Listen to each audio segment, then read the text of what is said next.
Welcome once again to Lehto's Law. Here's Steve Lehto. I remember when I started doing my podcasts and videos 8 years ago. And I was doing them one a week. I was putting up one podcast a week and later on one video per week. And I remember at the time going, boy, I could do more videos, but I'd need more to talk about. Because I was focusing primarily on consumer law issues involving cars. And I've broadened it a little bit since then. But if you said, Steve, let's look into the future, 8 years from now, there's going to be a couple of different topics, hot topics, that when you talk about them, the channel just lights up. People just flock over to watch the videos. And I'd say, oh, what will we be talking about, future Steve? And I would have told my younger self, 8 years younger, believe it or not, homeowners associations. And I would have said, dude, stop pulling my leg. Even from the future, that's not funny. Why would anybody care about homeowners associations? And of course, I've lived under a homeowners association, and I've also been on a condo board, which is basically the same thing with a slightly different legal structure. And no. It turns out that HOAs are popular, and they're popular for a reason.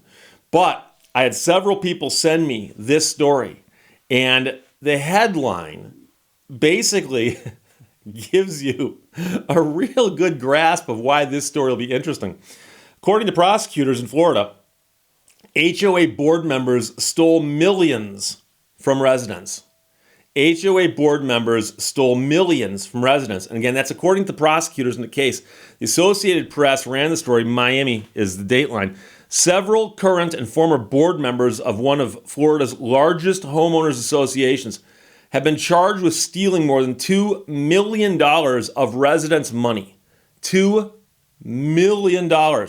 Pays to be on the board, apparently.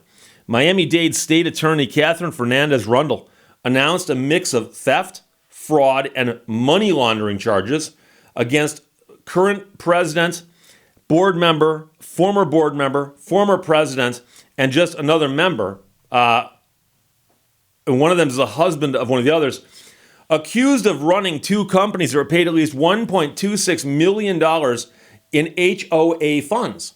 Now, when I was on the board of the condo, we had a budget and we had the money that was raised by all the dues and fees and stuff, and we'd use that money for the betterment of the community. I remember when we did the painting project, we repainted all the condos, cost a fortune. I remember when we re-roofed all the condos, that was even a bigger fortune. We're talking millions of dollars in projects. So we were spending money. Unfortunately, when people hear there's money floating around, people will come over and try to figure out ways to grab it. And the allegation here is that members of the board who controlled how the money was spent cut deals with people. They said, look, we'll cut you a check. You pretend you did some work for us, and you kick the check back to us after giving yourself a slice. You're getting payment for no work. We're getting payment for a kickback.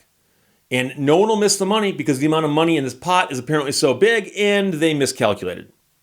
Case is not closed, says the state attorney. These are not the end of the criminal arrests. And if I had been on that HOA board in the past, I'd be worried right about now. So one of these people had been the Hammocks Community Association's president until she was arrested in April of 2021 on theft charges. The arrest was part of a long-running probe that also led to the new charges. The HOA oversees 40 communities and over 6,500 units in West Kendall, which is southwest of Miami. So it's an HOA overseeing a whole bunch of communities, and because of that, it's a gigantic war chest they've got. A significant part of the investigation centered around board members writing checks to vendors for services that were not provided. In some cases, those checks were for hundreds of thousands of dollars. No work contracts. Then the vendors would return laundered money after keeping a portion for themselves. So that's the money laundering portion of that. And so residents have been fighting for years to get rid of some of these board members.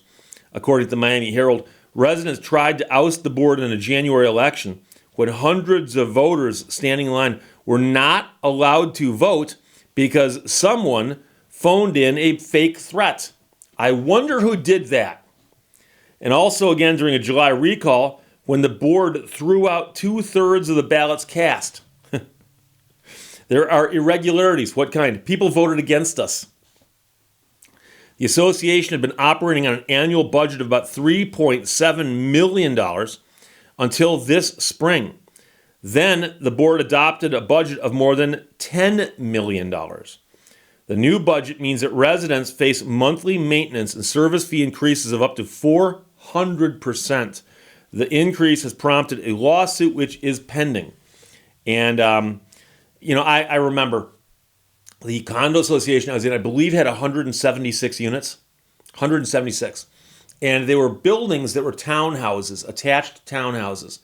And there'd be like eight townhouses in a building, then a driveway, then 8 more, and then a walkway, and then 8 like that. And maybe more than 8, but a bunch of them in one building. So when I was in the condo, I was not in a corner unit, but next to a corner unit. So that person had back windows, front windows, and side windows. But my unit had common walls with 2 other units, and front windows and back windows, and a front door and a back door. And so what happens in buildings like that, those were built in the 1940s, is that over time, certain things do start to fall apart. And I remember being on the board when we started getting complaints about water in the attics of units. And so we had inspectors go in and they said, yeah, you got a problem. The roof and the shingles on these condos have reached their outer limits with respect to their usefulness. And you're going to have to re-roof probably the entire place, the entire complex, because the roofs that weren't leaking were still bad. The ones that were leaking were simply the worst. And I remember getting bids on that and negotiating with contractors. And I wasn't the only attorney on the board, but we also had a management company that worked with us. And they solicited bids. And I remember seeing, contracts that would run into the millions of dollars. And so there were special assessments that we had delay where we said, look, unfortunately, we've got this massive capital project coming up. It has to be funded, and we're going to have to raise some money. And there are people unhappy about that. But guess what? The people that had leaky roofs were not unhappy about it. And the people who knew those people understood that this actually makes sense, that we've got to do this. And somewhere along the line, I think it was a couple years before that, we had a paint issue where paint was just peeling off the outsides of these buildings. It looked really bad. And I remember doing paint bids and companies coming in and saying, here's what it would cost us to paint all these buildings. And again, very large numbers, but nothing compared to this. This place having this many units in this many communities is crazy. So it's 40 communities and over 6,500 units. And so their budget would be in the millions of dollars just to do the stuff you've got to do for the common elements, mowing the grass and paving issues and so on. So the state attorney pointed out during the news conference that HOAs in Florida fall under the jurisdiction of the Department of Business and Professional Regulation, but state law gives the department little enforcement power. And I think that's for a reason. I think that came about because a lot of developers came into Florida back in the good old days and built these complexes and said, hey, this is good for the area. So you got to let us kind of have, less regulation so we can build more of these complexes and bring in more people to live in the complexes. And that'll be good for the state of Florida. And unfortunately, a lot of builders have got lots of money. And I say unfortunately, not for them, but for everyone else. Because as we all know, money talks. So you go to Tallahassee, which I think is where their seat of government is, and you say, hey, we need some laws that are very favorable to developers of condo associations because we're building a ton of condos. And of course, the condos will be great because people from out of state and elsewhere will come here and move in there. And of course, once you get more residents, you raise more taxes and they spend more money. This will be good for everybody, good for everybody. And of course, that might be true, except for the part about the oversight of the boards, because people should be watching over those boards. And that's the problem. So, in the situation I was in, I was on the board. We never did anything illegal. But if somebody had, presumably it would be some sort of crime, embezzlement or theft or something. But who's going to catch it in a situation like this? And especially if it looks like so many of the members of the board were in on it, that's the allegation, who would catch this? Now, most condo associations do say that much of the business of the condos is available for inspection to the members. Because think of it this way. A condo association is very, very similar to a corporation. And instead of stockholders, the people who bought into the condo association are the owners of it. So if there's 176 units like in mine, you could view it like, oh, it's like a corporation with 176 shares of stock, and each person here owns one. So you own a portion of that. So the board is like the board of directors. And so the business of that board is your business. You might only be responsible for a fraction of it, but it's just as much of a fraction as anybody else.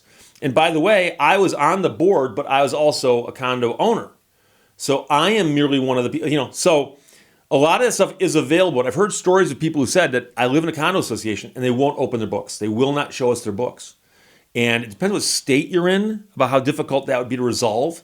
But the good news here is that somebody tipped off the state of Florida and they've come in and said, look, we can have ways of doing this.